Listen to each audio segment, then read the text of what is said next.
Mari pulamien, shumle fuimun, newen tu leim pulamien, feimuta pain tufa meu, ayuwen geita mancha pan tufa, feit meleita zungu, meleita in kemen tamkayal, meleita in entualta in kimun, inche rummen maju kleini piuke, manyuman taman melen, manyuman tichi universidad a mucho menos ni payal tufa meu.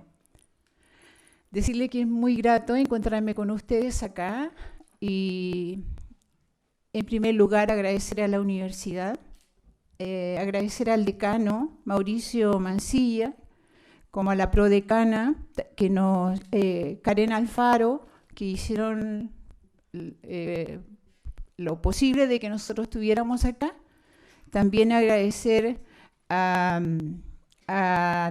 David Guerra, que hizo todas las gestiones que hay que hacer para hacer estos trabajos, y de manera muy particular también agradecer al colectivo de mujeres, a la red de mujeres, al colectivo Corazón Terrícola, que también fueron los artífices de este trabajo para que se diera esta posibilidad de conversación, a la profesora Carmen Gloria, que nos trajo acá, Margarita, y decirles que me permití invitar al Lamien Álvaro Gainza en función de poder hacer una conversación más amplia, articulando la lucha de la mujer indígena mapuche acá en Chile con el movimiento indígena a nivel latinoamericano.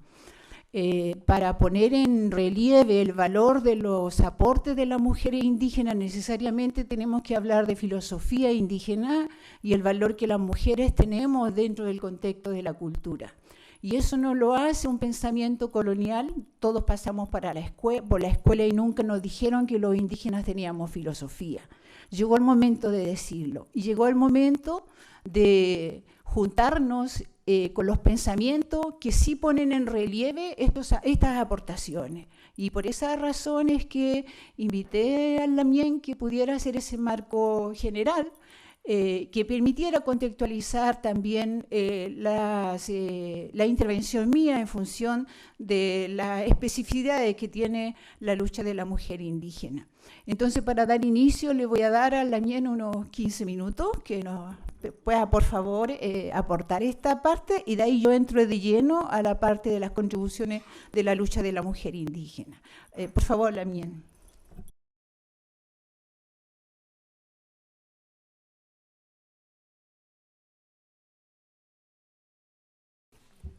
Bien, Mari Pulamien, Pupeñi,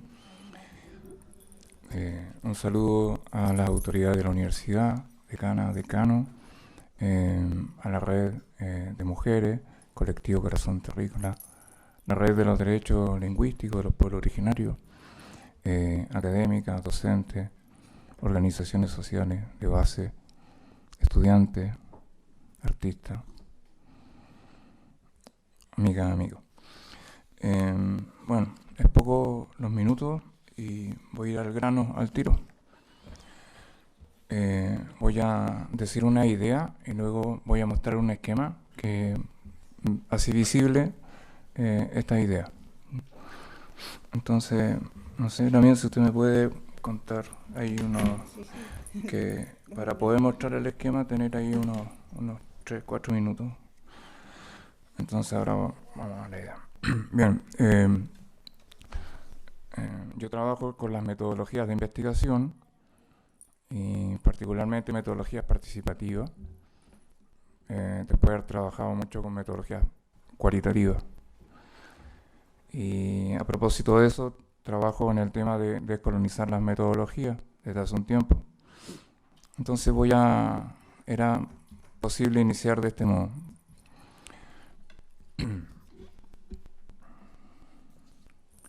Bueno, cuando nosotros nos encontramos con relatos, puntos de vista, testimonios, narraciones, y estos relatos nos dicen muchos aspectos, y nosotros grabamos eso para saber, comprender en entrevistas cualitativas, abiertas, historias de vida, Lo que nosotros esperamos es que haya ahí un punto de vista que sea genuino, auténtico. Esperamos que eso se dé a través del rapport, confianza, a fin de que ese punto de vista sea un punto de vista que expresa lo que la persona siente, piensa, de manera genuina. Así evitar el problema de la mentira, y a través de lo auténtico, del testimonio del relato, accedemos al punto de vista de la persona.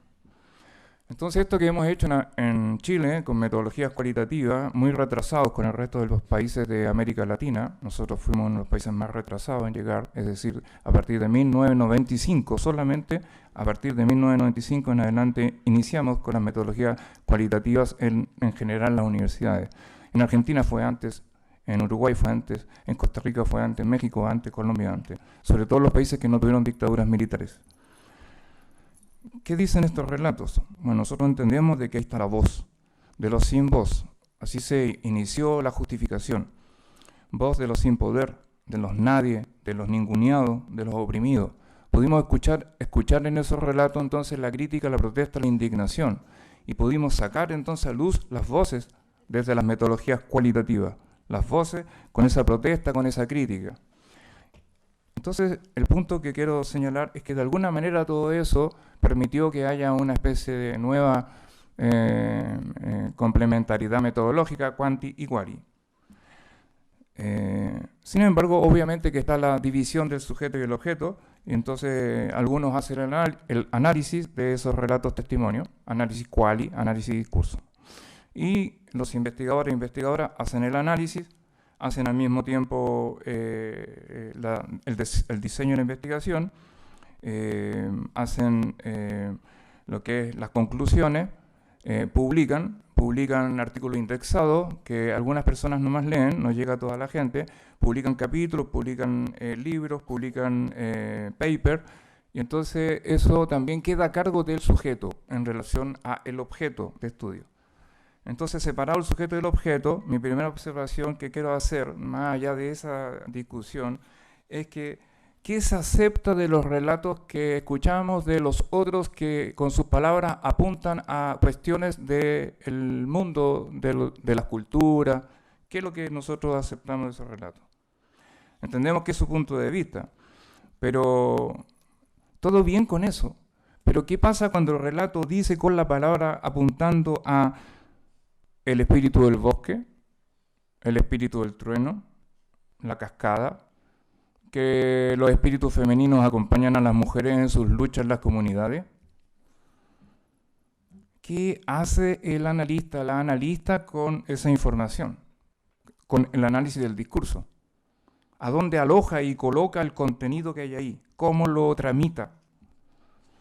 ¿Desde qué episteme interpretará el relato del espíritu del bosque, de la cascada, del arco iris, de la lluvia, del trueno? ¿Desde qué episteme lo hace?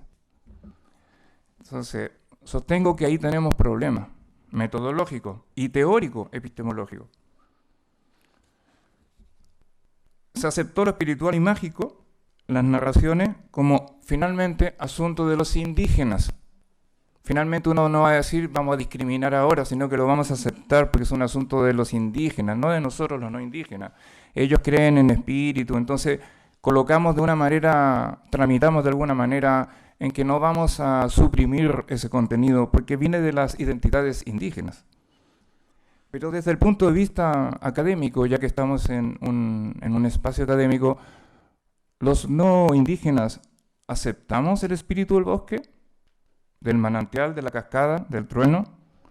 ¿O eso ya es suficiente, nos desborda, nos sobrepasa? Porque tiene que ver con otras identidades y no con nosotros, porque ya nosotros como no indígenas occidentales ya es más complicado. Entonces, bueno, de ahí mi argumentación es que en general en el mundo académico no se aceptó como premisas de lo real este contenido epistémico, porque no se pudo dar un criterio de verdad, un estatus cognitivo al espíritu del bosque, al espíritu de la montaña. Entonces, aquí quiero decir las cosas que están ocurriendo, que son, uno, que estas palabras narraciones, estos testimonios, puntos de vista, remiten a otras epistemologías. Eso se está diciendo en el continente. Quería compartir con ustedes. Yo sé que tal vez ustedes ya lo saben, pero aún así asegurar y ser explícitos con algunos puntos. No alcanzo a decir muchas cosas, pero por lo menos decir que remiten a otra epistemología. Algunos han dicho que estas epistemologías son otras, se llaman epistemologías del sur. Y entonces esas epistemologías del sur están ahora a la altura de las epistemologías dominantes colonialistas llamadas epistemologías del norte. Entonces ahora, bajo la figura de epistemologías del sur, hemos dado estatus cognitivo a poder decir de que está el espíritu de la montaña, del bosque, del trueno, del rayo, el arco iris, de la lluvia, que están los espíritus con nosotros, que están los antepasados con nosotros. Entonces, lo otro que quiero señalar es que además de aceptar el estatus cognitivo de eso, es que se ha vuelto necesario esa episteme, se ha vuelto necesaria en el contexto actual que estamos viviendo, caracterizado y llamada por algunas autoras y algunos autores como crisis civilizacional, crisis de civilización, tránsito de la civilización. Entonces, frente a la crisis, frente a la destrucción del medio ambiente, de la naturaleza, podemos decir los espíritus de la naturaleza, del bosque, el neoextractivismo, la destrucción de eso, ¿no es cierto? Otra vez Maristela Svampa, no sé, Saskia Sassen, Raquel Gutiérrez, Cusicanqui y una serie de autores y autoras que están en el continente identificando todo esto, podemos decir que son necesarios. Entonces, ¿por qué no los consideramos? Bueno, porque no fueron consideradas epistemes, fueron expulsados de la ciencia por el universalismo de la ciencia, Wallenstein, por ejemplo, por el eurocentrismo, que todavía reside muy fuerte en este país, porque heredó el sistema de valores de Europa y de la ciencia neutral, objetiva. Entonces, era la ciencia neutral, era la ciencia objetiva, pero ¿a quién sirvió? Bueno, al capitalismo, al colonialismo y al patriarcado. Esas son las tres, la tríada que hoy día está jugándose en planteamiento de un pensamiento crítico contra el capitalismo, contra el colonialismo y contra el patriarcado. Entonces, ¿qué se hizo? Se lanzó por el precipicio. Ahí estoy usando Boaventura, la figura de que por el precipicio se lanza todo lo que no es conocimiento claro, distinto, tipo cartesiano. Se expulsó del conocimiento científico neutral, objetivo, a todo lo que es distinto. Y entonces ahí tenemos todos los conocimientos, todas las epistemologías del sur, todas las cogniciones de la Tierra, todas las formas de vida que tienen reciprocidad con la naturaleza. Entonces se lanzó al abismo, y sin embargo, el tema que tenemos ahora, que es un poco trágico, es que ahora se plantea recuperar esos conocimientos en el contexto de la crisis. Y entonces se habla, y aquí a prisa por el tiempo que tengo, de que tenemos entonces aquí en estos conocimientos otro tipo de ontologías. Ontología como una idea de la realidad, donde hay seres en esa realidad y donde hay un inventario con esos seres que es distinta a la occidental. Entonces así se puede hablar de ontologías de las políticas, como por ejemplo con Arturo Escobar, ontologías de la resistencia, como con Dávalos. Se puede también plantear una ontología universalista que se critica hoy día, eurocéntrica. Se puede plantear una ontología y una filosofía que apunta al summa camaña y al summa causa de las constituciones de Ecuador, 2008, y constituciones de Bolivia, 2009, o sea, los movimientos originarios, los pueblos originarios en lucha sacan adelante mediante la presión constituciones políticas que recuperan el buen vivir, conceptos que vienen de los pueblos originarios. Entonces, se recupera eso como nueva ontología, y como nueva filosofía, y como nueva epistemología. Por lo tanto, lo que ocurre ahora es que el relato cualitativo, lo que he sacado a luz, son puntos de vista que apuntan a cosas que no es que no existen, sino que son epistemologías, epistemes, o sea, son asuntos que habría que tomar en serio. Y ahí nosotros estamos en un contexto muy especial, muy particular, que tiene que ver obviamente con la descolonización, por lo cual de alguna manera me motiva estar aquí diciendo esto que me ha pedido la mía, Elisa. Entonces, mientras son ontologías, al mismo tiempo son prácticas. O sea, no solamente es suficiente que nosotros pensemos si en realidad hay un espíritu del bosque, y los árboles sienten y me comunico con los árboles, sino que hay un imperativo por tener una práctica de relación con los bosques, las aguas, los espíritus de los manantiales, de los espíritus femeninos, de los mundos que son accesibles mediante estas otras epistemes. Tercer punto, ya llegando a un final de estas argumentaciones, está el mundo espiritual. Entonces, ¿qué es esto? Entonces, se suponía que la racionalidad occidental avanzaba de lo menos a lo más, avanzaba, salía del atraso, salía de la escasez, iba a la abundancia, a una racionalidad objetiva. Bueno, no se sostiene hoy día epistemológicamente la neutralidad valórica, Wallenstein, Boaventura, una serie de autores y autores que están presentes en esta discusión, y al mismo tiempo este mundo espiritual está fuertemente señalado por una serie de autoras y autores. Voy a citar algunas ideas fuerza solamente. Por ejemplo, Patricia Pérez Moreno, una lamien indígena de México, que habla directamente de conectar con el corazón, con la madre tierra y con la fuerza de la naturaleza. Silvia Rivera Cusicanqui, que habla directamente del contacto con los espíritus, hablar con las montañas, hablar con los cerros, practicar una relación con la naturaleza. Gladys Zull, que habla de defender la tierra en Guatemala, de los espíritus que acompañan a las mujeres que luchan en las comunidades. Elisa Loncón, que habla de los espíritus femeninos que acompañan a las mujeres en sus luchas. En fin. Entonces, ahí además agregan algo que quería decir, que están hablando más encima de que lo que es posible conectar con esta episteme de lo desconocido en una práctica que se vincula a lo desconocido de la naturaleza, Pachamama, Madre Tierra, Quimiemoñén, el buen vivir, es el mundo de lo aún no existente, el mundo de lo desconocido, el Ikurachihuaylaf, el mundo del misterio, el mundo de lo aún no existente que dice Silvia Rivera Cusicanqui.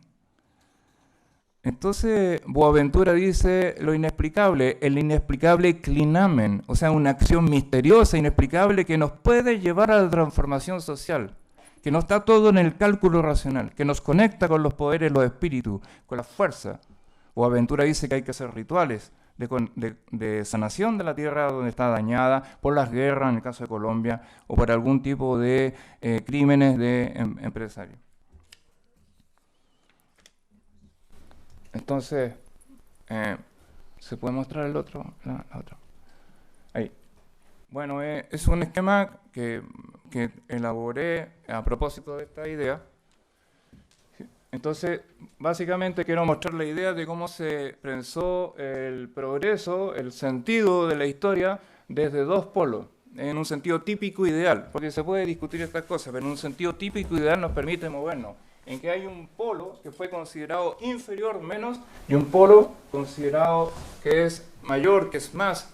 Entonces, el avance histórico, la idea de progreso, el colonialismo, se pensó, se diseñó desde un menos a un más, pero desde un menos que se suponía que era la escasez, la pobreza y el atraso, y de un más que se suponía que es todavía la abundancia.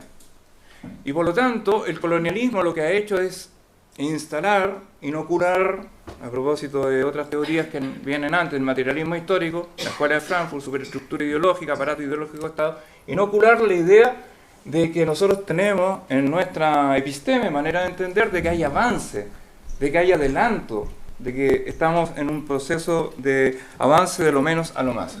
Entonces, ¿se puede bajar a la otra columna? Entonces avanzamos de esta escasez a la abundancia, que justamente tenía que ver con el capitalismo, o sea, con lo industrial, y por lo tanto la teoría de las contradicciones decía los sujetos más avanzados, que eran industriales, alfabetizados, sabían leer y escribir, manejaban las palas mecánicas, y por lo tanto tenía que ser la burguesía que llevaba el adelanto y el progreso con su ideología de progreso, más el proletariado, la clase trabajadora, que podía entonces conducir hacia la abundancia. ¿Y qué se abandonaba? Los pueblos originarios. ¿Por qué? Porque eran políticos, y en cambio estos sujetos eran políticos. 1991, nosotros estuvimos aquí, vino el pueblo mapuche, se manifestó por el rey de España, venía a los 500 años. Esto casi no lo podíamos hablar. ¿Y cómo se consideraban los pueblos originarios en ese tiempo? Como prepolíticos. ¿Cómo era el tema de la naturaleza? Prepolítico. ¿Cómo era el tema de las mujeres? Prepolítico. Aplazable, digamos, por los temas más desde un patriarcado. Entonces, la reproducción de la vida común y colectivo permitió pasar a una concepción de que, bueno, la propiedad privada, el individuo, vamos a repartir la riqueza, vamos a producir hartas mercancías, vamos a producir la abundancia. Y eso nos ha llevado hoy día a que el pensamiento crítico en el continente y también en otras partes del mundo, Wallenstein y Boaventura, para decir algunos que están afuera, digan de que esto nos llevó a una gran crisis, porque necesitaríamos 2 planetas Tierra adicionales para poder vivir en esta concepción de consumo que tendrían los sectores medios de Europa avanzada o de Estados Unidos. Entonces, por lo tanto, las epistemologías del sur tendrían que transformarse y pasar a estos aparatos ideológicos y desecharse en el precipicio. Entonces eso nos sacaría de un atraso, entonces lo puse como un signo de interrogación, porque al poner a la escasez como en el atraso y al poner a la abundancia en términos del adelanto y del avance, es algo particular que en este momento histórico lo que entendemos como avance nos lleve a la catástrofe más grande que podamos haber vivido. No solo como especie humana, sino que con todas las especies destruidas. Pero como especie humana nunca antes habíamos tenido esta situación de poner en riesgo todas las formas de vida del planeta, todas las formas de vida de la Tierra. Entonces uno podría aquí cuestionar que esta racionalidad era más racional y entender de que esto que se llamó expulsado por el abismo, por el precipicio, como superstición del espíritu del bosque, la montaña y el manantial. Entonces, ¿qué es lo que pasó? Aquí hay una propuesta, en algunos conceptos que estoy trabajando, que lo que hay en esta crisis de civilización es 2 polos, en donde está tensionada la discusión en el continente, al menos esta es una posibilidad. Voy a nombrar a esto el polo lo común, y lo común sería lo común de todos nosotros. Pero cuando digo de todos nosotros, son de también los árboles, también son de las aguas, también son de las nubes, también es de la tierra. Nosotros respiramos ahora y es común de todos, no solo de los propietarios. Entonces las aguas las tomamos todos, pero también las toman los pájaros y también los insectos. Por lo tanto, lo común tiene que ver con todos los seres de la tierra, y no solo con la especie humana antropocéntrica. Entonces ahí hay un quiebre, y aquí hay una autora muy interesante que probablemente ustedes las conozcan, pero lo digo igual, digamos Claudia Composto y Lorena Navarro, que trabajan con el tema de lo común o de la política de lo común, pensar en lo común, y eso nos lleva a los territorios para pensar en cómo nosotros trabajamos con los territorios, por las aguas, por los bosques, por las manantiales, por las cascadas. Pero si le sumamos los espíritus ancestrales, entonces aquí lo que tenemos es un diferencial epistémico, es decir, lo común pensado desde las epistemologías del sur, nuevas cogniciones, y entendiéndolo, una palabra que estoy usando, desde una episteme distinta, que es diferente, tiene un diferencial. Entonces cuando las Machi, por ejemplo, el relato cualitativo que toma de la Machi, que dice que ella entra en Quimín, que ella sueña, que va al mundo de los espíritus, le enseñan las plantas medicinales, le enseñan cómo prepararlas y le enseñan cómo hacer el remedio, y lo da a la persona que lo necesita, lo tomamos eso como, bueno, es cosa de la identidad, es un indígena, y lo dejamos ahí colocado en un trámite del investigador científico.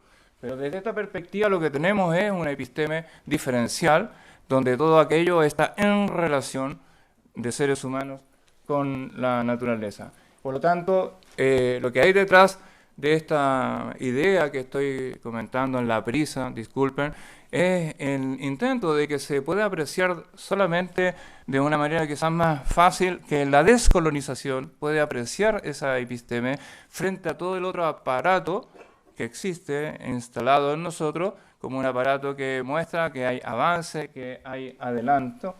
Entonces eso se llamó en la tradición materialista histórica de la Escuela de Frankfurt, racionalidad instrumental, y lo que aquí está en juego, creo que con esto termino también, sí. Lo que está en juego aquí es que la descolonización es entendida a su vez como un diferencial epistémico que involucra no solo pensar, ni solo sentir, ni solo actuar, sino que además percibir.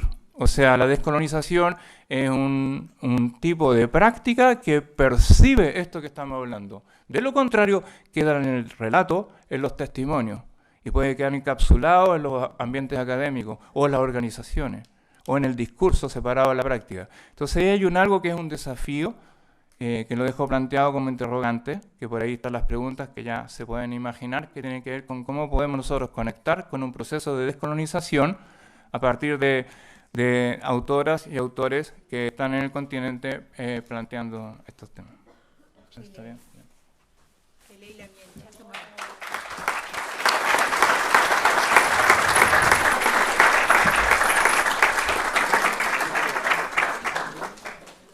Bueno, agradecer al profesor Álvaro Gaiza por su contexto, donde se ubica esta temática de la lucha de la mujer y los conocimientos de descolonización.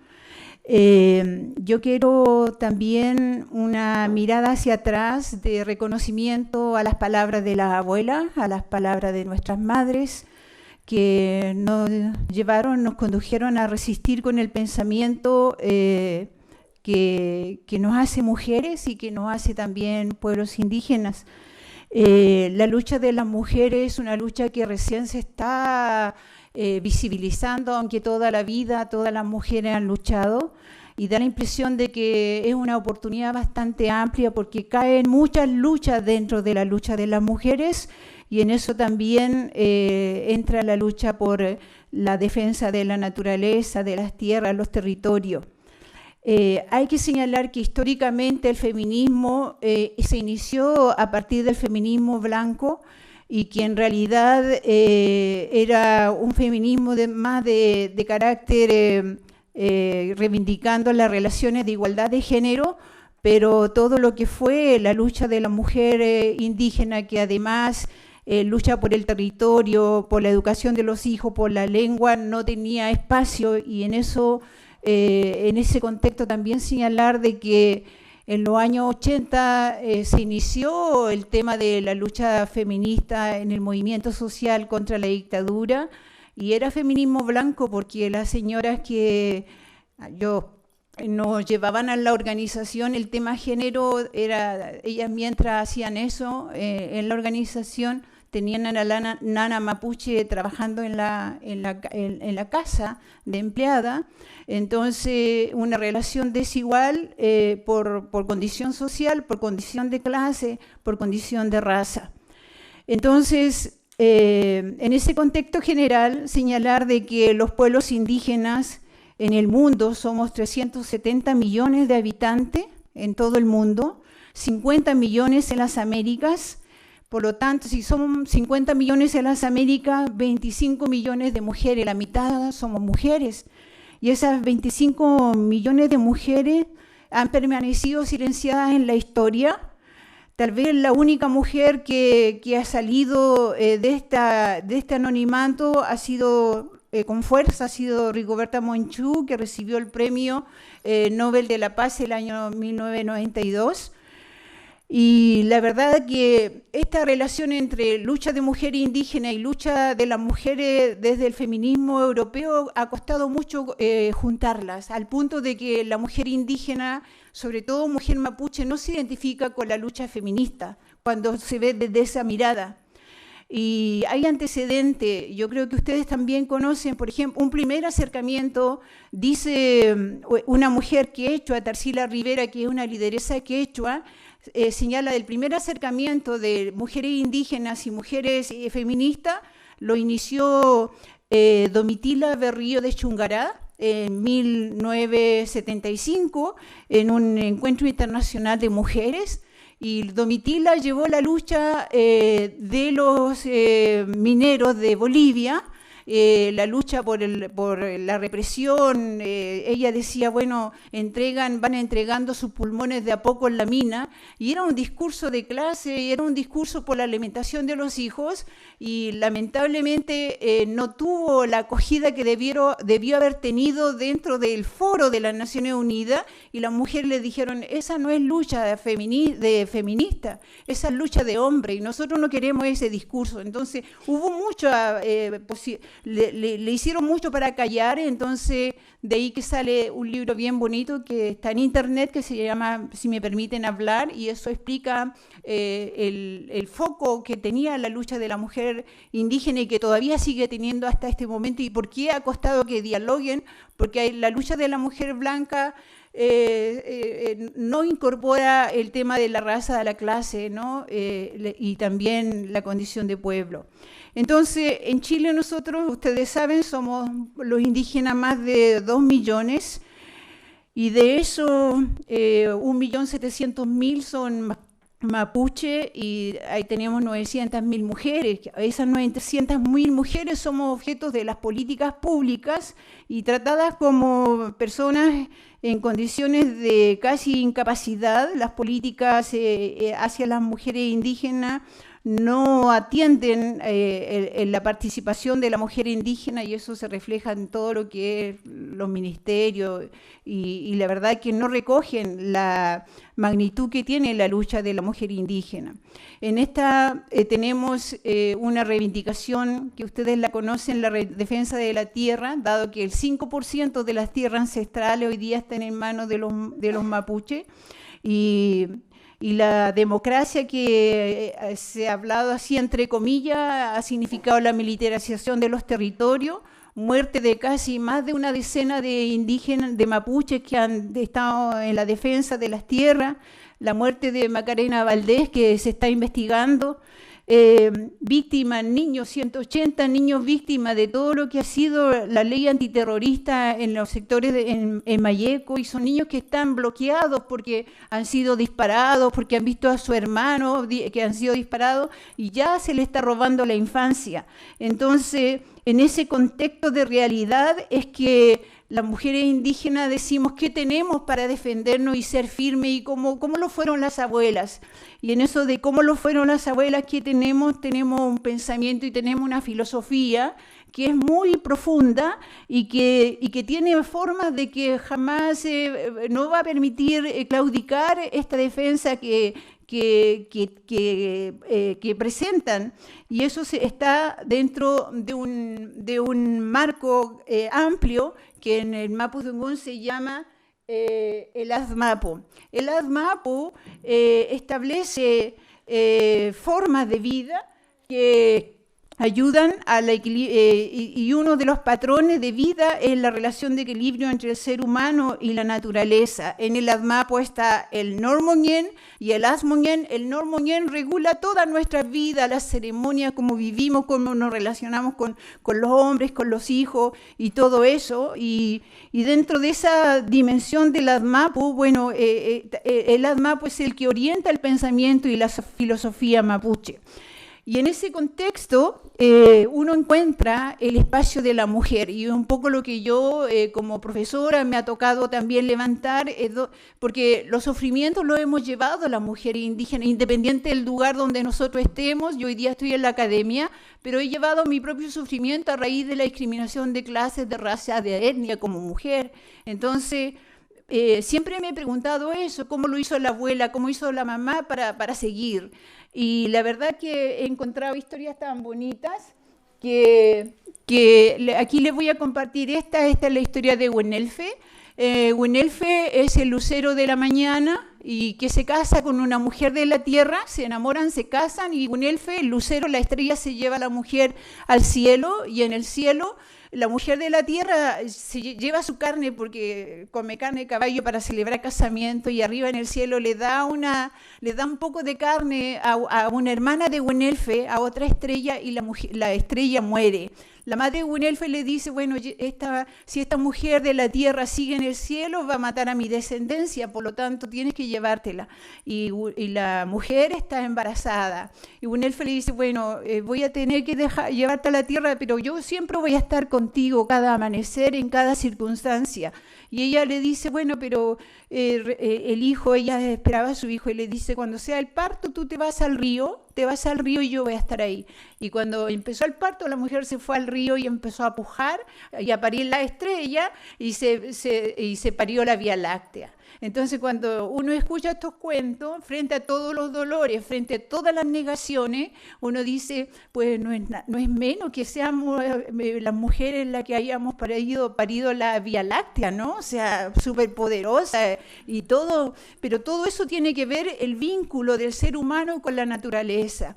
Ser indígena está tan por nuestras venas, por nuestros genes, este vínculo que se ve en todos estos relatos con el cual los jóvenes y los niños son socializados. Entonces, la naturaleza para nosotros es vida y el desequilibrio con la naturaleza es objeto de enfermedad. Y dentro de esa enfermedad, lo que se busca es que siempre tenemos que estar en complementación con la naturaleza y una complementación con lo opuesto. La cultura indígena, sobre todo, son de complementación con lo opuesto y de complementación hombre-mujer, y eso hay que entenderlo no como una relación binaria de los sexos donde existe solo el hombre y la mujer, sino que una complementación asumiendo que ambos son de naturaleza diferente. Y en la cultura reconoce diferentes identidades sexuales, de género y de sexo, y no quedan excluidos ni las personas que tienen diversidad sexual como lesbiana, ni tampoco el gay. Lo que más importa en la cultura mapuche es el hecho de ser persona. ¿Y qué es ser persona? Es ser respetar a la naturaleza, respetar al otro, respetar la sabiduría, respetar a los ancianos. Eso es ser persona. Y entonces, no importa cómo sea esa persona, y las personas que son diferentes también tienen roles importantes, y de hecho, ustedes saben que las personas que saben de Machi, dentro del mundo de Machi, dentro del mundo de gente de Peutufe, personas que cuentan cuentos, hay personas que tienen otra identidad sexual, y eso no es tema dentro de la cultura tradicional indígena. Entonces, el tema de la... ¿Qué pasó si hablamos de una cultura que buscaba estos equilibrios? ¿Qué pasó entonces? Porque de repente nos encontramos nosotros que estamos en el vacío.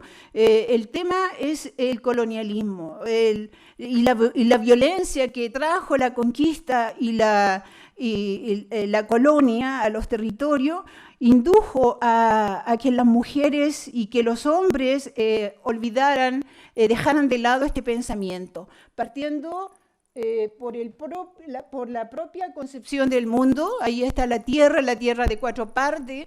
El cristianismo enseñó de que la tierra mapuche tiene 4 partes. Huenumapu, Rañín Huenumapu, que es este espacio, Naumapu, donde andamos caminando, y Minchemapu. Es tan importante Minchemapu porque fue la primera parte que se formó al crear el mundo, y de ahí, como primera fuerza creadora, sale el volcán El Pillán. El Pillán, la fuerza del volcán es un espíritu fundacional del mundo mapuche. Era tan importante y es tan valioso, pero cuando llegaron los evangelizadores, en esta relación de darle al mundo la parte de abajo, relacionarla con el infierno, el Pillán incluso aparece en diccionario 1765 de Febré, aparece como demonio. Entonces, el Minchemapu fue considerado infierno, el Pillán demonio, y los mapuches paganos, porque se asumía que teníamos muchos dioses. Y así se fue modificando la concepción, los significados de la cultura, y se fue colonizando. Entonces, esta colonización afectó profundamente a las mujeres y a los hombres, porque incluso esta categoría de guerrero del mapuche, si uno lo ve desde el Azmapu, no hay ninguna parte en el Azmapu que diga de que el hombre, la mujer se tienen que enfrentarse. Se busca el equilibrio, eso es lo que dice. Pero la guerra la trajeron y hubo que responder a la guerra. Y dentro de esa guerra pusieron a la mujer desnaturalizada. Y recuerden ustedes la historia de Fresia Caupolicán, cuando toman preso a Caupolicán, Fresia toma la guagua y se la lanza y le dice, y desprecia al hijo y desprecia al marido, yo no quiero esto, para mí, o sea, pero un desprecio absoluto que nos pone a las mujeres en una condición casi inhumana de no tener sentimiento. O sea, y cuando uno estudia estos relatos, a mí me impresiona. Viví en México y conocí la historia de La Llorona, y que también se dice que La Llorona es Malinche, que por despecho al conquistador, que tuvo 3 hijos con ella, en Cortés la abandona y ella finalmente mata a sus hijos, y por lo tanto anda llorando todo el tiempo. Esa Llorona es el relato colonizado, como el relato colonizado de Fresia. El relato histórico es que la mujer llora porque cuando cae Tenochtitlan matan a los niños, matan a los ancianos, y el espíritu quedó llorando. Entonces uno dice, mira, no hay en ninguna cultura en el mundo donde una mujer no tenga que llorar la muerte de sus hijos. O sea, eso es contra la naturaleza del amor. En condiciones de no amor, obviamente, si hay violación, obviamente que uno no quiere seguir reproduciendo esa violación, pero en condiciones de amor, el amor se defiende, y eso es lo que nos ha tocado defender mujeres, hombres, en estas situaciones. Entonces, así entró en la colonización, así nos fueron cambiando, así se fue instalando el patriarcado. El patriarcado dentro de la cultura indígena, a veces también a mí me ha llamado la atención cuando se dice de que no hay espacio para las mujeres, pero con los relatos sobre las montañas, la mujer Chalcanzomo, la Chalcanmachi, Relmumachi, que es del arcoíris, uno dice, bueno, ahí están los espacios, o sea, la naturaleza es femenino, es masculino, y ahí están las fuerzas que nos pueden a nosotros acompañar. Fundacionalmente, la ADMAPU no tiene condición de patriarcado, no tiene condición de que el mundo fue creado por Dios y la mujer es la costilla del hombre. No hay esos elementos, hay elementos completamente liberadores. Entonces, frente a esas situaciones donde yo ubico la resistencia de la mujer indígena y la resistencia de las mujeres indígenas, en esta foto que les muestro ahí, esas son las mujeres Huaychafe. El concepto Huaychafe significa guerrear, defender, luchar. Es un adjetivo, no es solo de hombres. Por patriarcado, incluso la lucha indígena de hoy día, uno ve en la televisión Huaychafe hombres, pues, y ellos se asumen Huaychafe, ¿y nosotros qué? ¿Acaso nosotros estamos sentadas? Esta foto que les muestro es de las mujeres, la mujer más del medio, la más gordita, es mi abuela materna. 67. Cuando se crea la ley de reforma agraria, los mapuches no tienen ninguna opción a recuperación de tierra. Y esta es de la zona de Lumaco, y las comunidades se organizan. Y en esta foto se toma en una recuperación de tierra cuando las mujeres van por tercera vez a la recuperación de tierra. Fue un enfrentamiento, llevaron preso a todos los hombres, las mujeres resistieron, tuvieron que pelear frente a la policía. Mi mamá me dice que incluso esta es una manera de cómo enfrentar la situación, fue quemando mucho, con un tipo de bomba lacrimógena que hicieron con el ají.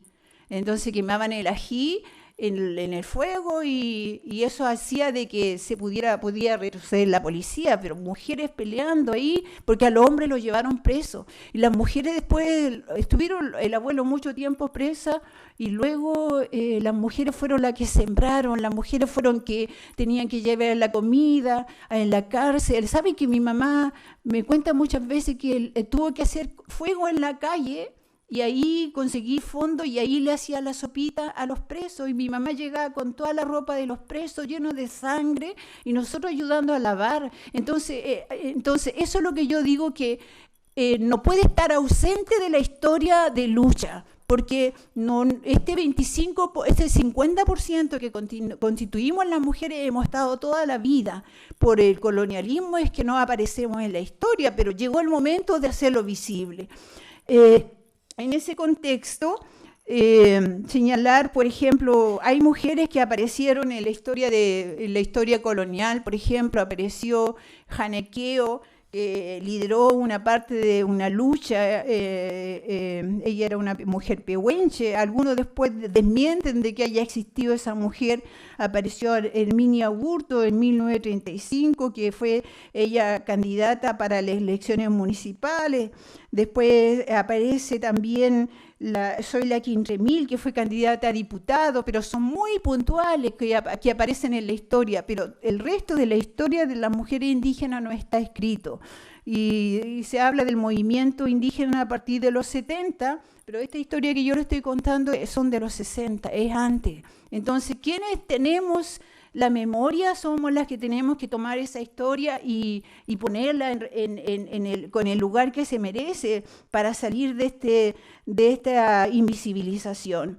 Entonces, decir que la mayor crítica que tiene el movimiento indígena frente al feminismo es este feminismo que no incorpora las múltiples demandas de los pueblos indígenas hay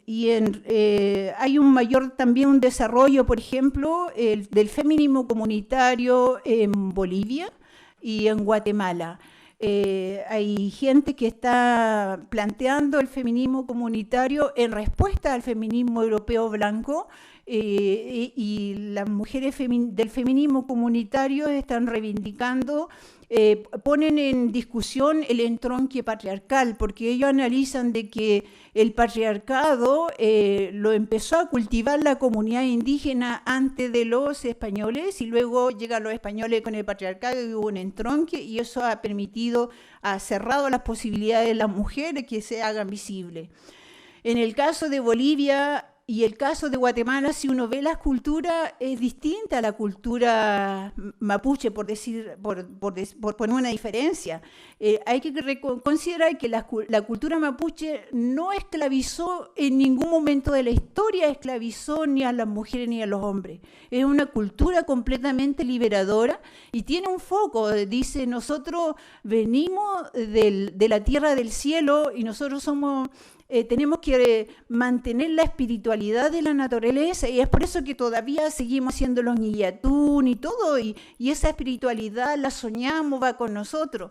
Y las culturas del Tahuantinsuyo tuvieron otra manera, ¿no? Jerarquizaron y tenían esclavos y construyeron pirámides y era diferente. Entonces, si uno lo ve desde la producción, desde la forma económica, a lo mejor, claro, el sometimiento a la mujer fue más evidente en ello, pero en la cultura mapuche, esto es un proceso de estudio y de discusión que estamos haciendo, no es la verdad absoluta, pero no habría razón para tener sometida a las mujeres desde antes de que llegaran los españoles.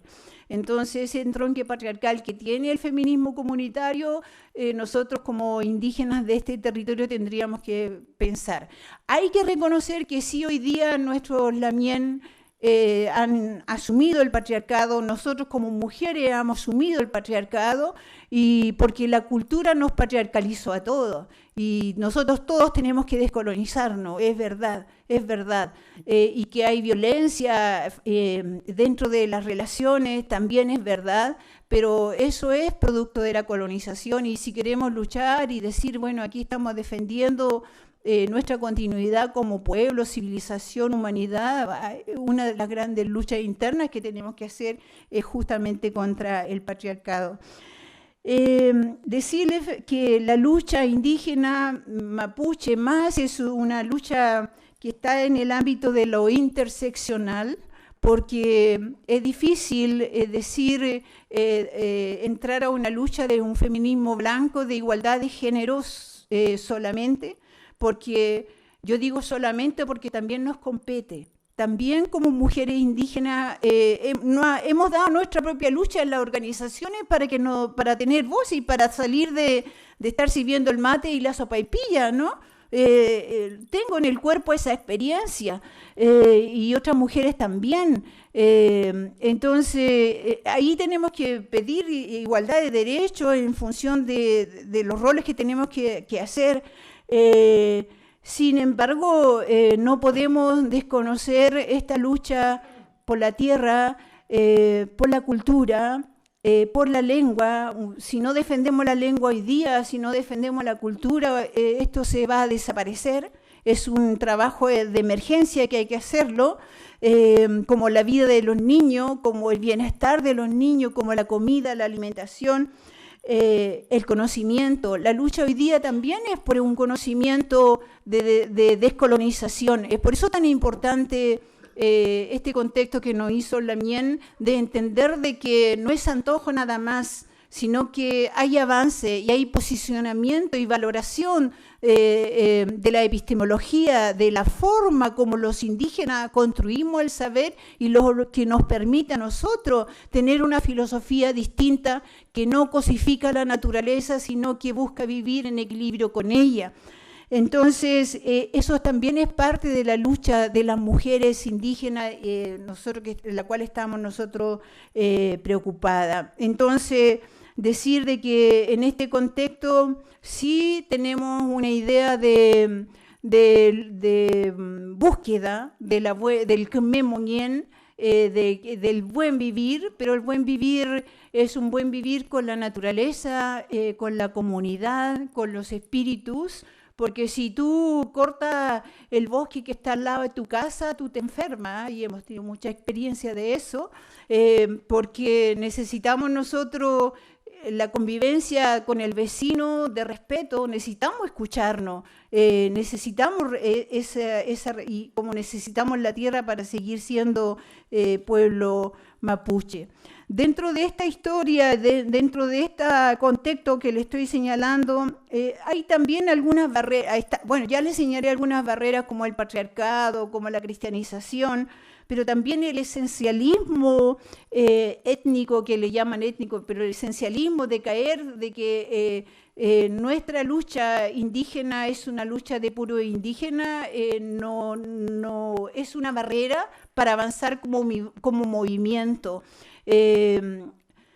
Sostengo de que Chile es un país colonizado, un país que le negaron la historia y que la escuela reprodujo todo eso. Si ustedes buscan en la historia, los indígenas estamos todos con verbo en pasado, fueron, comieron, vivieron. Y es una negación así del presente, nos negaron, estamos aquí, nos están negando por los escritos. Y aquí llegó solo una mujer, pues, y no tuvo hijo. Inés del Suárez no tuvo hijo. ¿De dónde sale la cultura chilena? Sale de los genes indígenas, de Aymara, Quechua, Mapuche.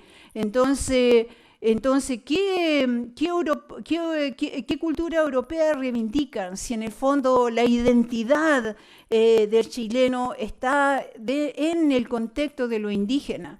Y los desafíos, porque nuestros grandes enemigos son las transnacionales, las que nos están dejando sin agua, tanto indígena y no indígena, destruyendo los humedales, son las transnacionales, son las grandes empresas que están repartiendo los recursos naturales. Entonces, el enemigo tal vez no es el vecino, pero pasa a ser el enemigo el vecino cuando no entiende y cuando te trata de indio, porque no tiene el conocimiento, porque la escuela no se lo dio. Jamás le enseñaron a valorar de que en lo indígena había filosofía, había otro modo, otra forma de saber que es necesario para vivir hoy día en el siglo XXI, por ejemplo, donde la mayor crisis que tiene el siglo XXI es una crisis ambiental. ¿De dónde vamos a sacar nosotros la filosofía y el pensamiento que nos va a permitir enfrentar esa crisis?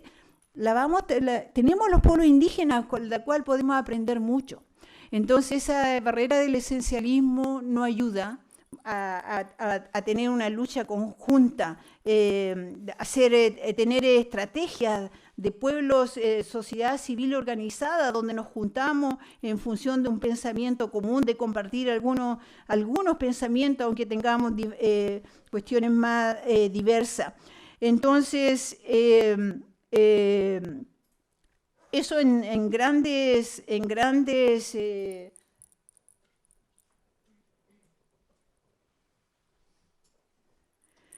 en términos generales. Y finalmente, decir también de que la lucha de las mujeres indígenas. Ustedes recuerdan el recado confidencial de Licura Chihuahua, recado confidencial a todos los chilenos.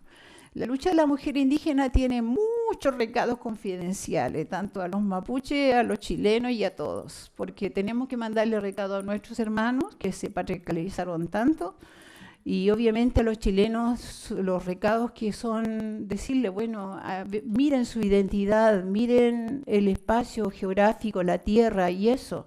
Entonces, creo que es una demanda esperanzadora, pero ha llegado el momento de escuchar esa historia, porque no se ha escuchado lo suficientemente a las machi, no se ha escuchado lo suficientemente a los epeu, que llevan estos vínculos con la naturaleza. Los nombres nuestros que son indígenas son como 6.900 apellidos, que hoy día son apellidos, antes eran nombres, y son vínculos reales entre el ser humano y la naturaleza que se reflejan en los nombres. Entonces, llega el momento de escuchar para tomar, darle sentido común a esta lucha que, como les decía, podemos estar más juntos que separados y podemos estar más contentos que tristes, porque todavía hay esperanza en pensamientos originarios que tienen solidez en cuanto a plantearse desde la filosofía con argumentos que no estaban dentro de la agenda del conocimiento. Entonces, con esto concluir de que la lucha del movimiento indígena y de las mujeres indígenas, las hermanas que plantean el tema del entronque patriarcal, del feminismo comunitario, ellas plantean también de la territorialización del cuerpo, la defensa del cuerpo como territorio, en el sentido de que por el mismo entronque patriarcal, las decisiones con quién te casas y todo se tomaban por la misma situación del hombre, sobre todo en Guatemala.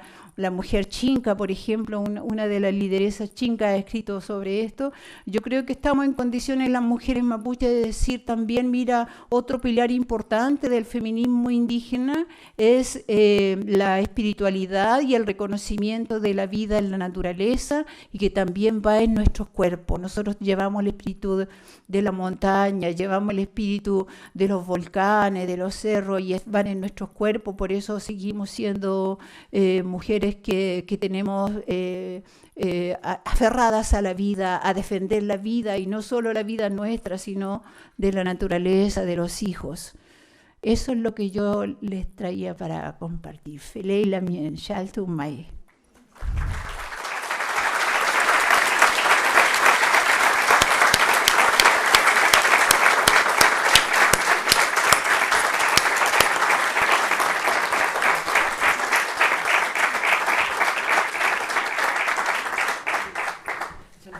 También. Gracias. Queremos agradecer a Elisa por poner el corazón en la mesa, como dice Gloria Anzaldúa. Y tenemos tiempo, afortunadamente, para preguntas. Entonces, Carolina, ¿nos va a pasar el micrófono? ¿Sí? ¿O lo hacemos así nomás? Sí, pueden consultar para ambas personas, sí. Así puede venir acá también para poder responder.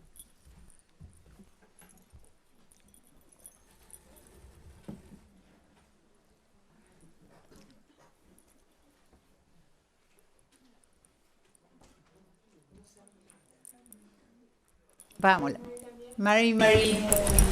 Bueno, agradecerle que esté acá.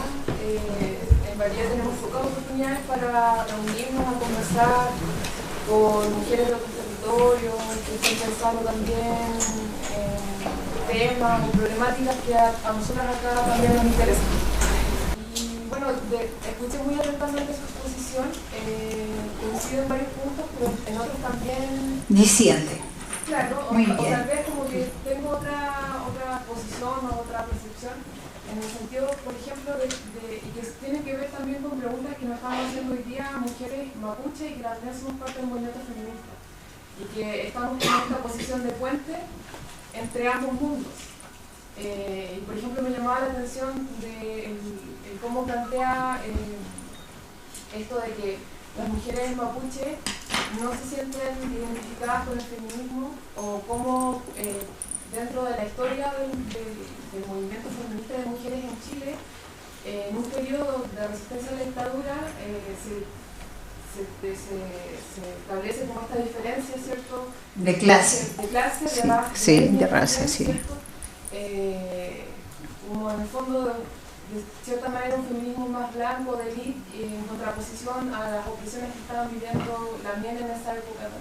Entonces, yo que he estado trabajando en la historia del movimiento feminista, pero previo a la dictadura, en los años 30, principalmente del movimiento de emancipación de la mujer chilena, nos encontramos con varias compañeras dentro de las cartas y también como de trabajos que ha hecho Margarita Calfillo, por ejemplo, respecto a Niña Alto Polihueque, justamente, que la historia del MEMS viene a leer las fuentes documentales, las mismas cartas, viene a identificar ciertas concepciones que teníamos del feminismo en Chile, como por ejemplo, que se ha construido como un feminismo de élite o que se ha como encapsulado, dejando de ver la pluralidad o la diversidad a su alrededor. Porque justamente las mujeres que se organizaron dentro del MEMS, si bien algunas fueron, las fundadoras fueron intelectuales de Santiago, de una cierta clase social, sí en los territorios, por ejemplo acá en Valdivia, en Corral, fueron principalmente mujeres obreras. Y también el MEMS a nivel nacional estableció reuniones y encuentros con delegaciones mapuches, donde por ejemplo participó en Niña Alto Polihueque. Teniendo, por supuesto que desconociendo la historia profunda de Niña Augusto, Margarita Calfillo sí habla de, por ejemplo, cómo ella en su discurso, además de ser la primera mujer en postularse a un cargo de elección popular en Temuco en los años 30, también fue presidenta de una asociación de mujeres en Mapuche y también fue parte importante de la Federación Americana en esa época. Que también es una organización importante para el Mapuche, como para la historia del movimiento. Entonces, yo siento que en el fondo de lo que nos habla esos documentos, esa historia, es que hay una historia que no se ha develado, no se ha investigado y que ahí nos necesitamos también a nosotras para justamente, como en el fondo, descubrir nuestra propia historia.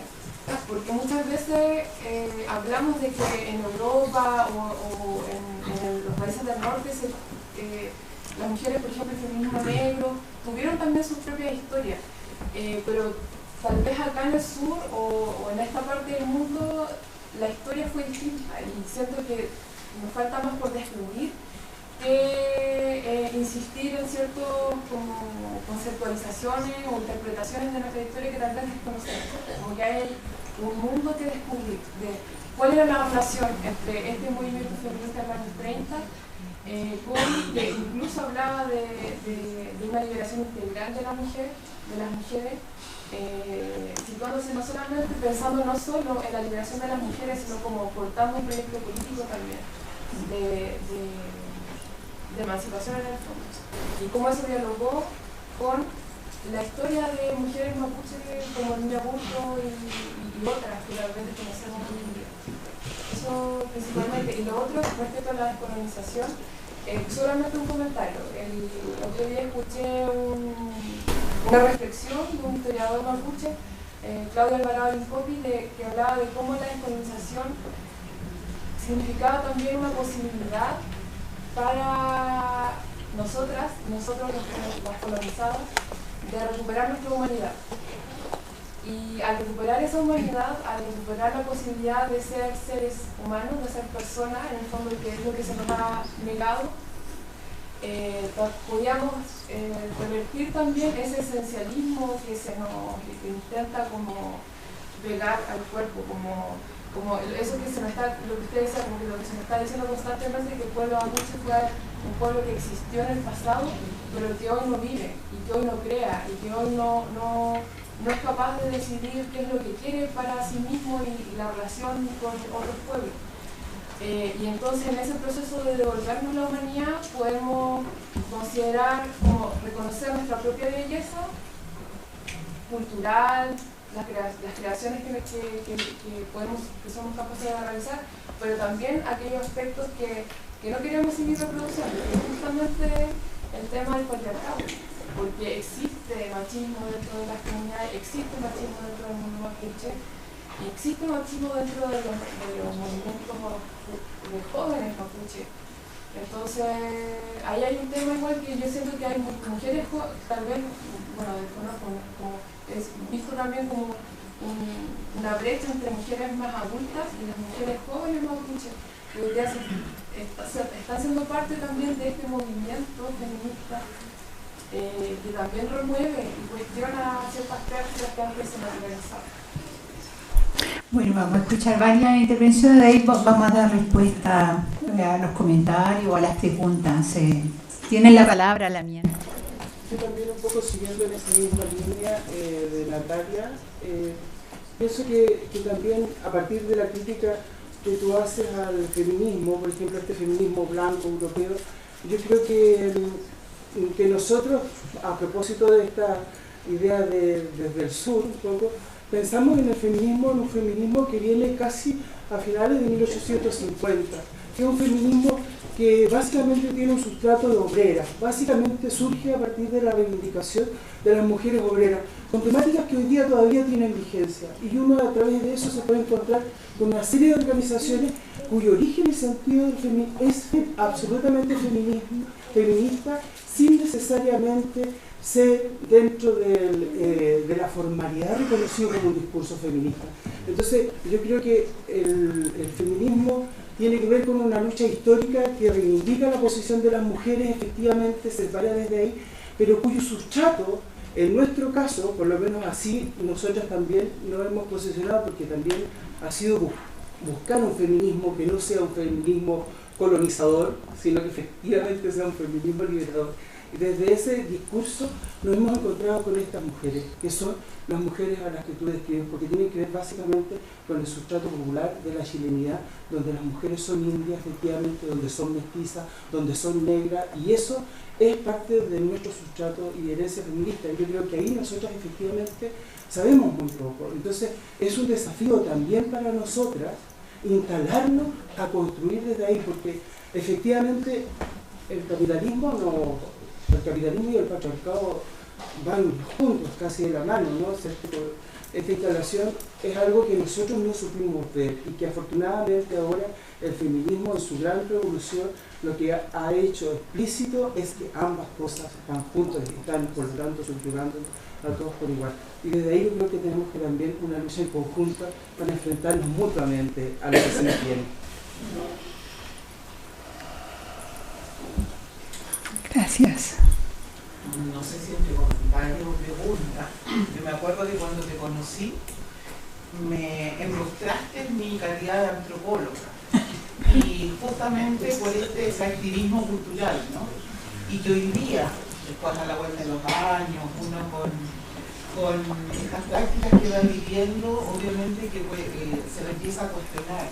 Y hoy día da mucho gusto, por ejemplo, que las nuevas generaciones de antropólogas se sitúen ya desde el feminismo decolonial. ¿Ya? Se saltaron ese paso tortuoso que tuvimos que pasar nosotras las más viejas. Y eso me hizo mucho sentido y me hace sentido hoy día, pero también, por eso digo, no sé si es pregunta o reflexión, tú ahí me ayudas a ordenar.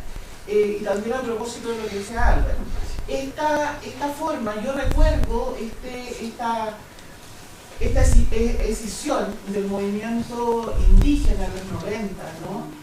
De las mujeres que, al igual como las mujeres feministas, tuvimos que tensionar dentro de los partidos políticos, por ejemplo, de izquierda, desde el feminismo de los 70, contra el dictador, ¿no?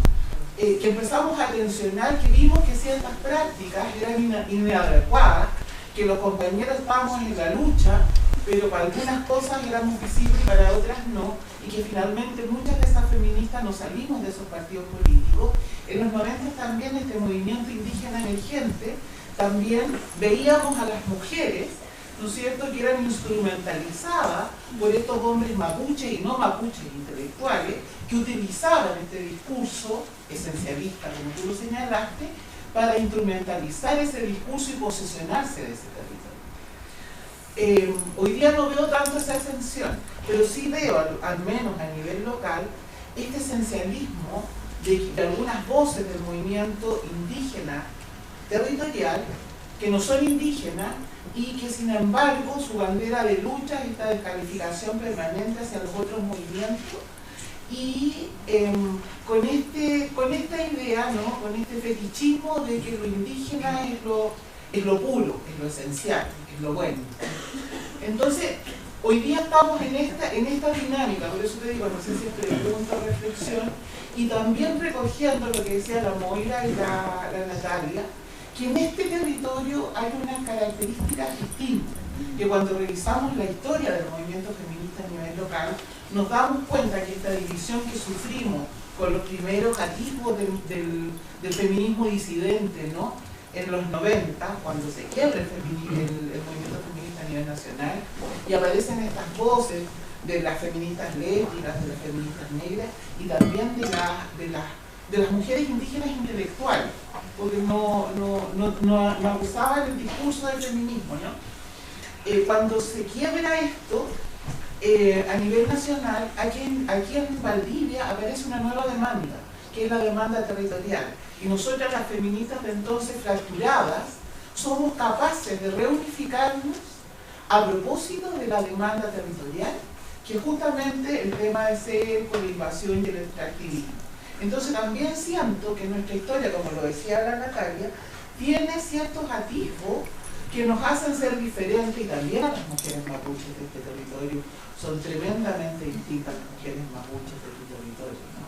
Entonces hay estos procesos que van pasando y que nos hacen estar hoy día, yo creo que en una situación bastante más crítica, pero también cruzada por estos esencialismos que nuevamente, en vez de articularnos, nos hacen estar en veredas opuestas. Bien, gracias.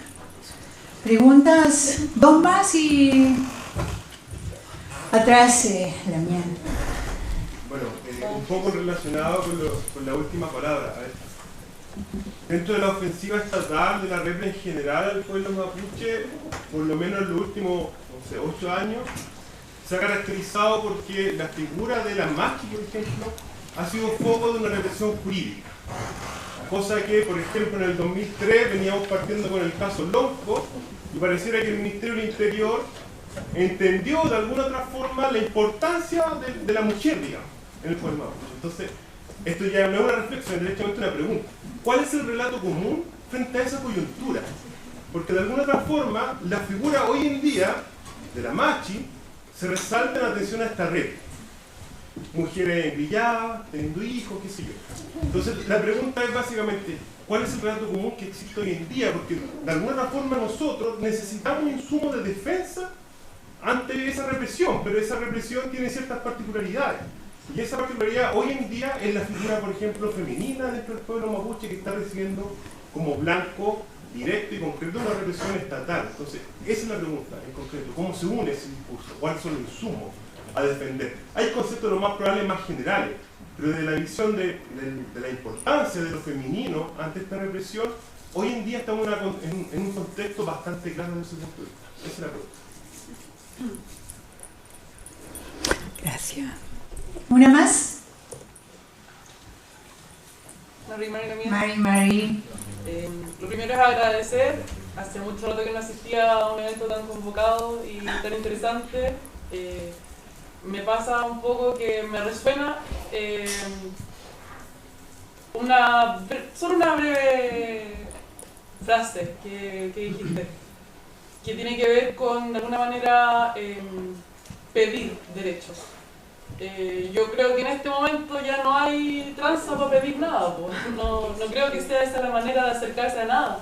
Creo que efectivamente, entendiendo el cuerpo como territorio, es momento de poner límites, de no permitir, más que de pedir. Pidiendo no hemos logrado nada, muy poco.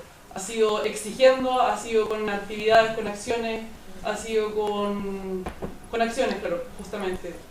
Entonces me parece muy interesante que nos propongas todo este punto de vista, toda esta historia que yo desconozco, que me parece necesaria saberla y desde ahí tomar entonces los elementos con los que podamos trabajar y como responsabilizarnos todas nosotras también, pues asimismo dejando de permitir, poniéndonos radicales en todas nuestras decisiones nomás, pues. Asimismo con lo que consumo, con lo que como, con lo que dónde compro, a quién le compro, y un sinfín de decisiones. Cada una de nuestras decisiones son muy políticas. Me pasa igual que me llama la atención que también entre tus fuentes esté la Julieta Paredes, que yo también hace varios años atrás me acerqué a las ideas del feminismo comunitario y me decidí a ir a buscarlas directamente a las feministas comunitarias. Fui a La Paz a buscarlas en un viaje en el que no las encontré porque han sido institucionalizadas. Hoy son parte, o por lo menos hasta el 2016, que fue el año que fui, ellas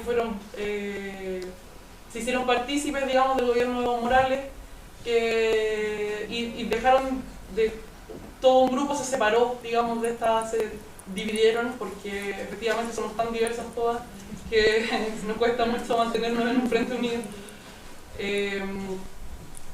Entonces, me preocupa un poco también, de alguna manera, que idealicemos ciertas ideas porque pueden ser tomadas efectivamente como una herramienta para seguir siendo gobernadas desde el mismo Estado que hoy no da respuesta satisfactoria a ninguna de nuestras demandas.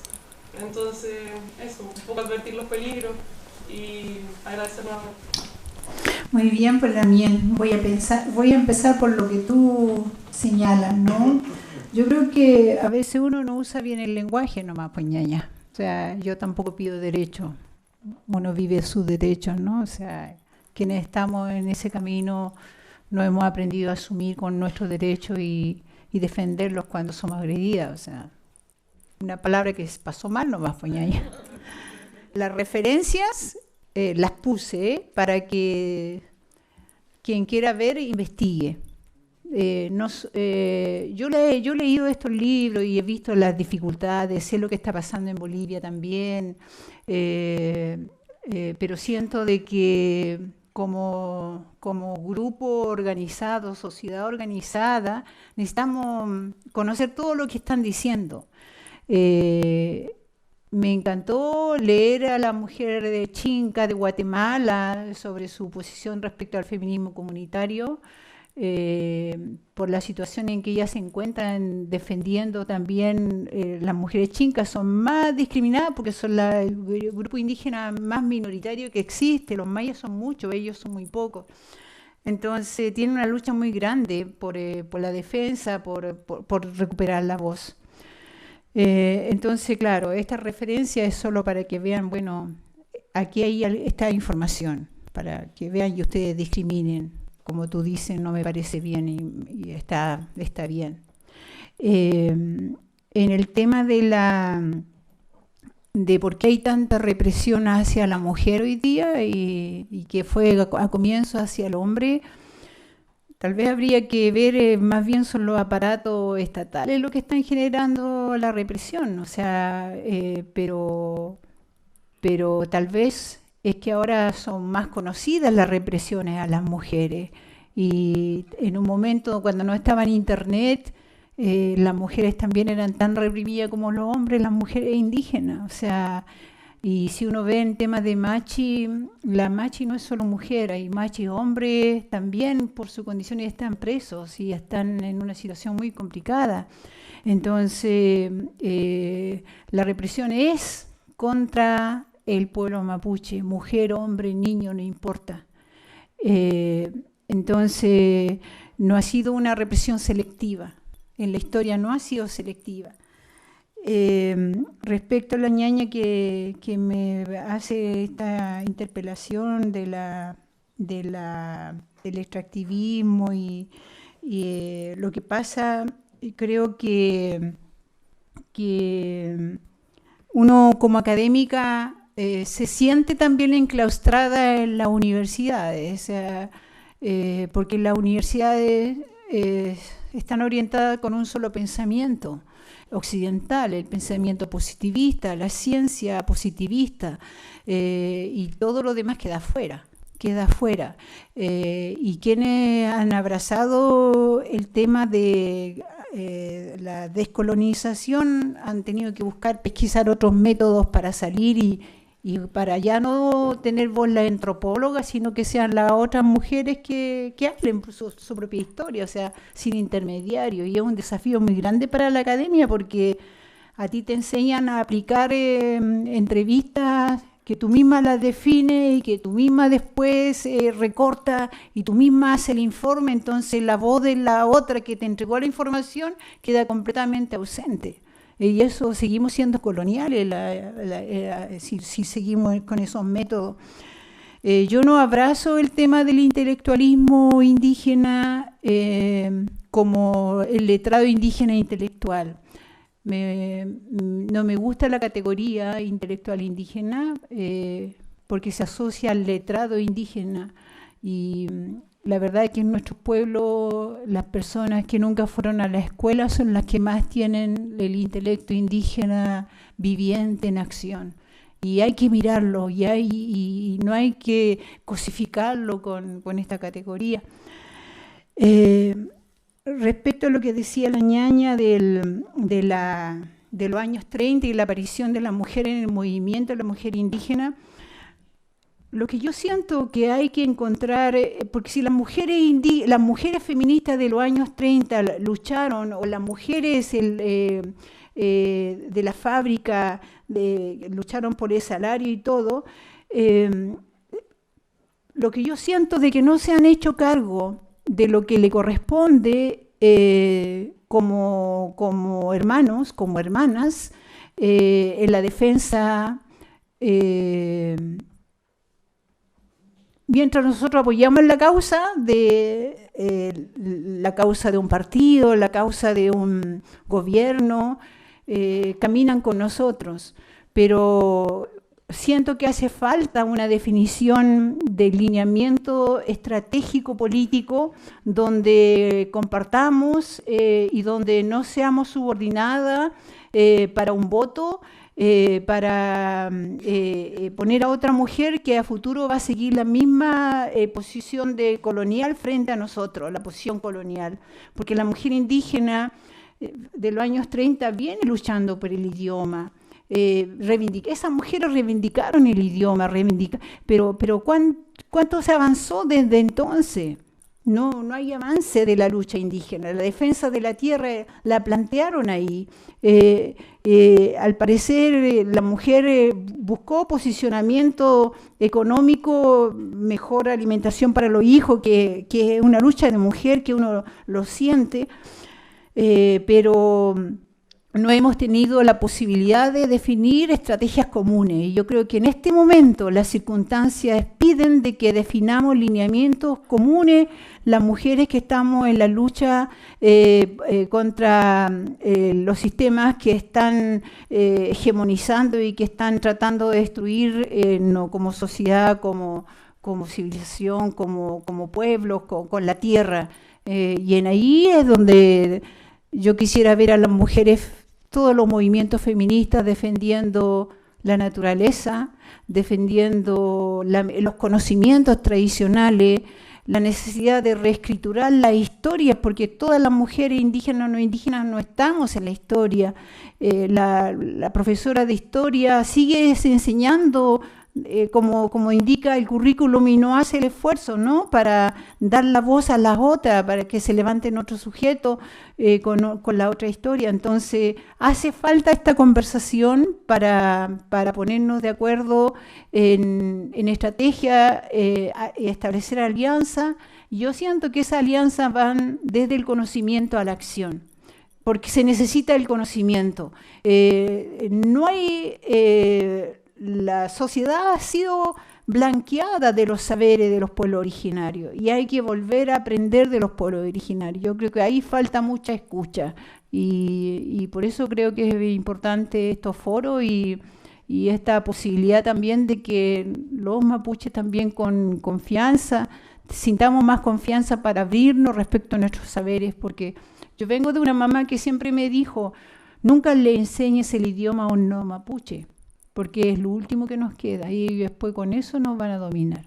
Yo no creo eso, no creo con mi mamá, yo me siento segura del idioma y digo, mira, mientras más personas hablen el mapudungún, no importa de qué vengan, de qué pueblo, de qué cultura vengan, lo importante es que hablen, el idioma va a tener más fuerza.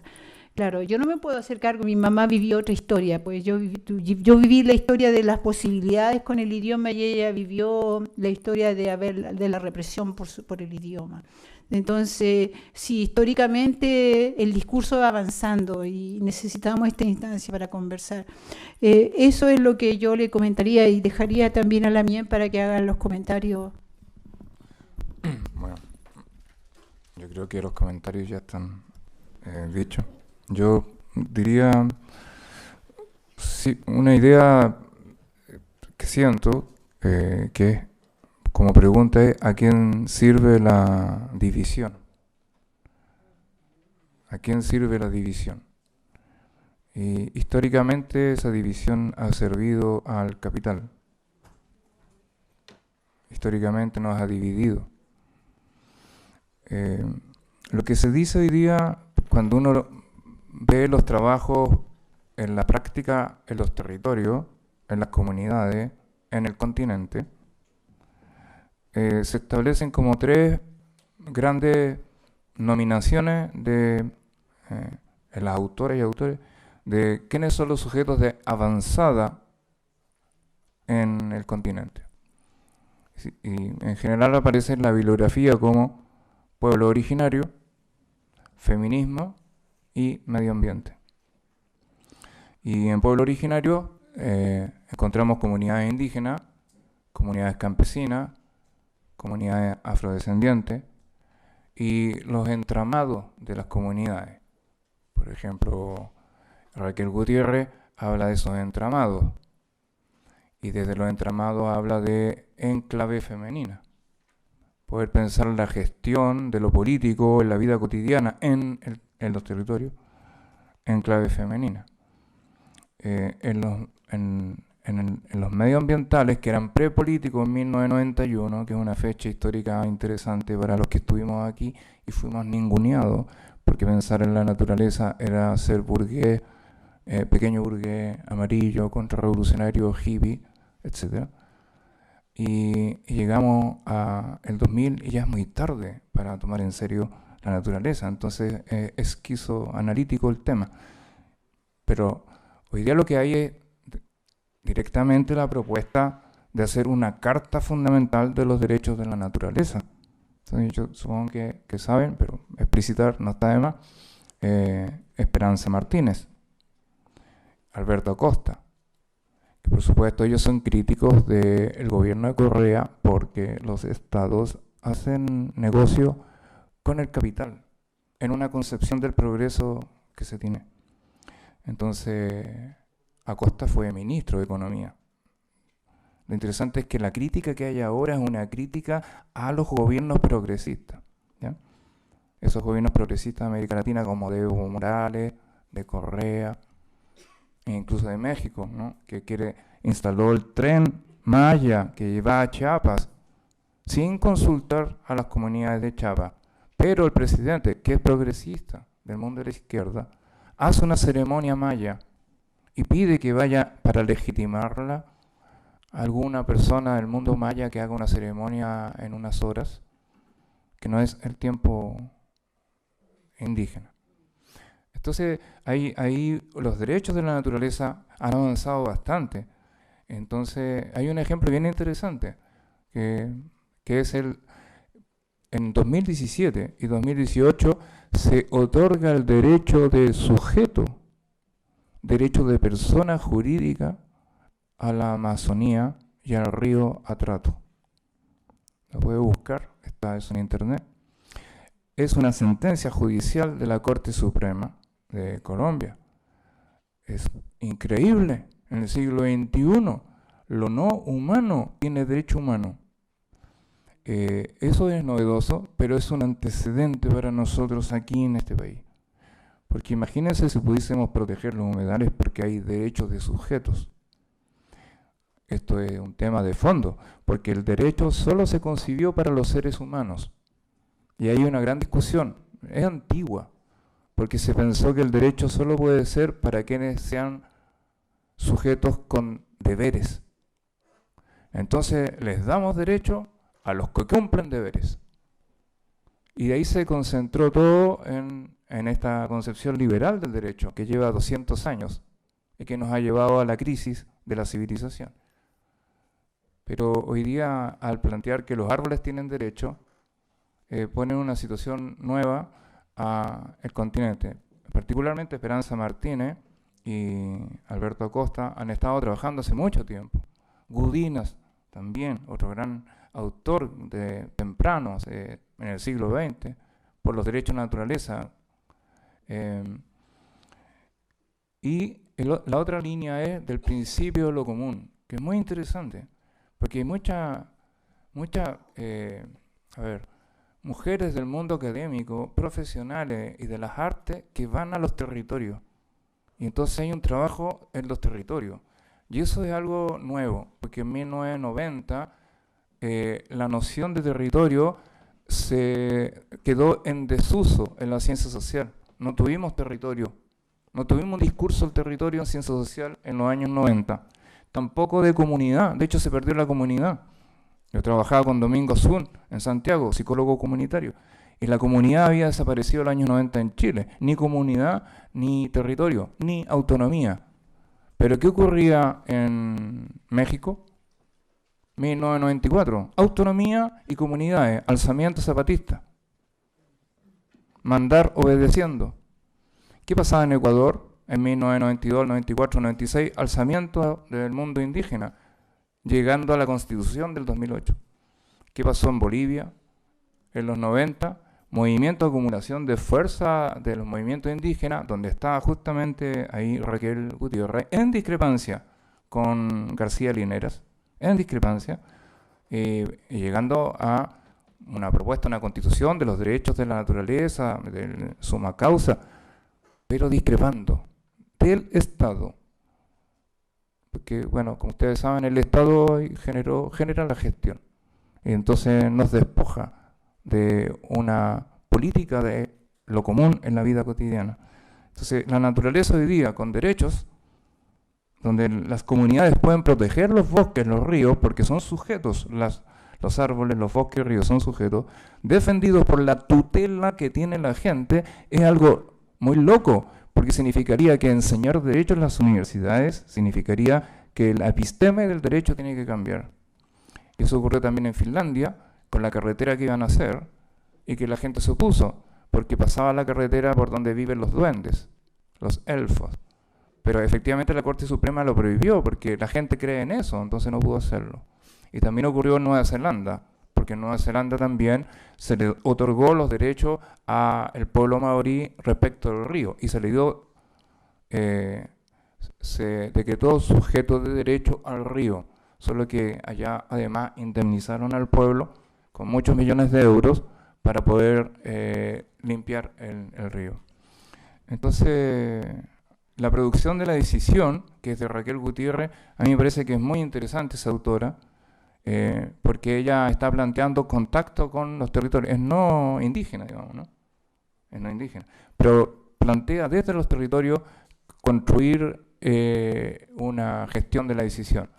Y disculpen, deslizo la idea siguiente, que Gladys Zull dijo en Costa Rica el 2015, en un congreso en que yo asistí, lo importante que es de crear comunidad. Y ella concede que la comunidad no solo sea del parentesco, consanguínea, indígena, que es necesaria construir comunidades, aunque no sean indígenas, aunque venga ya la mixtura, champurria, o comunidades campesinas, o mezclados campesinos con medioambientales, como en el caso de Colombia, que están mezclados los afros, los campesinos, con los pueblos indígenas. Entonces, Gladys Zull planteaba esto en Guatemala, viniendo el genocidio del siglo XXI, por ahí por el 2005, 2007, matanza de las comunidades, y planteaba entonces, cuando las mujeres se amarraron a los árboles para que no los corten, defender la tierra. Entonces ahí a mí me parece que hay una clave de comunidad. Y la segunda, que la pone explícito, está en los libros, digamos, cuando fue Silvia Rivera Cusicanqui a la Universidad Academia, y ella dijo, ¿no?, que hay que crear comunidades que no dependan del parentesco, y esas comunidades que puedan defender los territorios. Y bueno, y estas autoras están planteando además todo este mundo epistémico. Entonces, no dividir. Yo creo que quien aquí sale victorioso son los sectores que tienen mucha unidad. Y esa unidad la tienen porque son propietarios del planeta y han hecho un cambio en el planeta. Fíjense que en 1973 hubo un gran cambio en el planeta, que fue la instalación del modelo neoliberal, y el experimento en el planeta ocurrió aquí en este país. De aquí se expone. Eso lo dice Hobsbawm, el gran historiador. Y otros autores como Hinkelhammer y así muchos más. 1973 fue el gran exportación desde Chile al resto del planeta. Pero ¿qué ocurre hoy día? En ese caso ahí está Maristela Svampa, que dice que lo que hay es que, lejos de cambiar el sentido común del dominio con respecto a la naturaleza, lo que hay es que ha hecho un salto. Y el salto fue a los commodities, a la concepción de la naturaleza como mercadería, mercancía para la exportación, alimenticia, transgénica. No han hecho ningún cambio. Es algo terrible. Una historia que ha derivado a que, lejos de que esto haya cesado, es un movimiento incesante de acumulación de riqueza que podemos llamar también una relación social, que podemos llamar también que es el capital. Esos están unidos. Los que tienen el capital, defienden el capital, tienen la unidad, prevalecen. Y nosotros a veces nos podemos entrampar, ¿no es cierto?, justamente en esas divisiones donde otros justamente sacan provecho. Es muy fuerte. Yo he sentido en este último tiempo también un poco de conmoción, porque por ejemplo con las migraciones sentí algo así. No sé si sintieron esto. En la migración uno siente que la gente huye de la hambruna, de la guerra, del patriarcado, de las violaciones de las mujeres, huye la familia de la violencia, la corrupción. En Guatemala, Honduras y Salvador, de acuerdo. Pero todos de alguna manera tenemos esa opinión, que la gente se va a Estados Unidos buscando un mejor vivir, una condición de vida mejor. Casi todos tenemos ese acuerdo.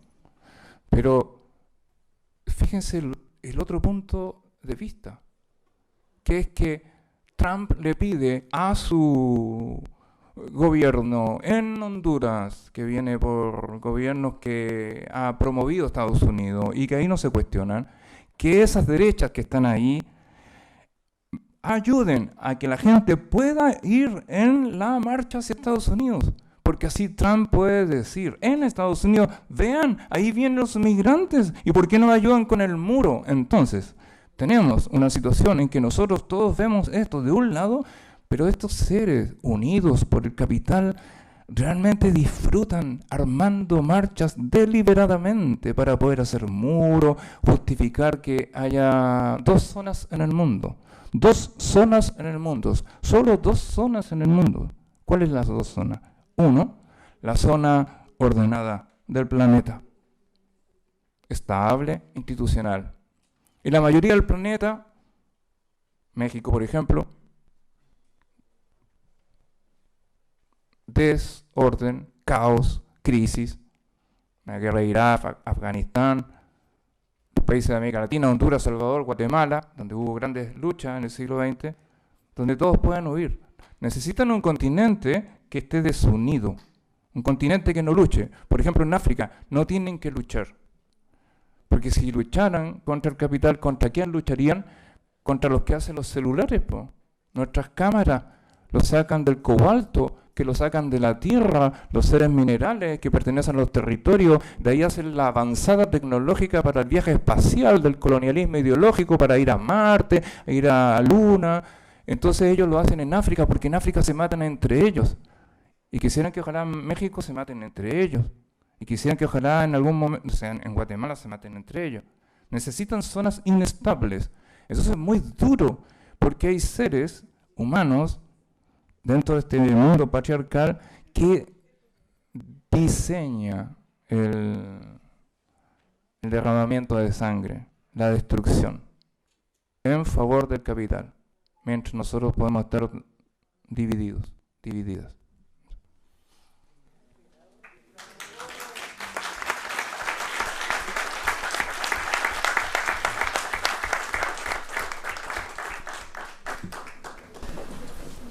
Winnie Trump. Muy bien, pues yo le preguntaba si hasta aquí llega la conversación. Yo creo que este es el inicio y cualquier cosa nos encontraremos avanzando en este gran trabajo de visibilización de lo que somos y lo que podemos construir. Agradecerle mucho su participación acá. Es día viernes y ya están súper cansados y todo, pero muy contenta de su participación. Muchas gracias.